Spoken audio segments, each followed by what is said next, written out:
एक लाई एक भुजा सही बतौले जाय, अपन फोटो खिंचौले जाना। एक लाई एक भुजा सही बतौले जाय, अपन फोटो खिंचौले जाना। तुहरे अम्मा जी क बोली, तुहरे अम्मा जी क बोली, हमरे लगे करे जे गोली। अपने अम्मा जी के अच्छे से समझा के जाय, अपन फोटो खिंचौले जाना। अपने अम्मा जी के अच्छे से समझौले जाय, अपन फोटो खिंचौले जाना।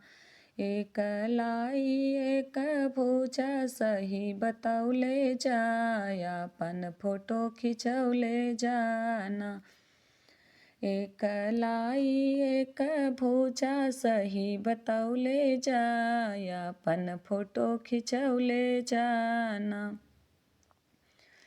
तुहरे भाभी जी क बोली, तुहरे भाभी जी क बोली, हमरे लगे करे जे गोली। हमरे लगे करे जे गोली। अपने भाभी जी के अलगे करवले जाय, अपन फोटो खिंचौले जाना।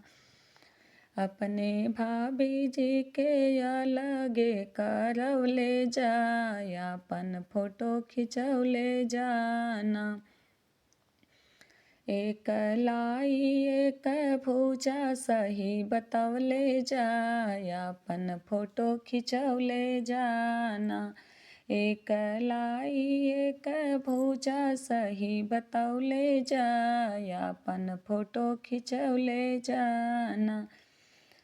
तुहरे बहिनी जी क बोली, तुहरे बहिनी जी क बोली, हमरे लगे करे जे गोली। हमरे लगे करे जे गोली। अपने बहिनी जी क गवाना करवले जाय, अपन फोटो खिंचौले जाना।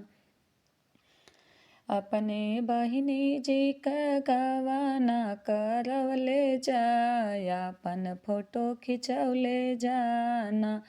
एक लाई एक भुजा सही बतौले जाय, अपन फोटो खिंचौले जाना। एक लाई एक भुजा सही बतौले जाय, अपन फोटो खिंचौले जाना।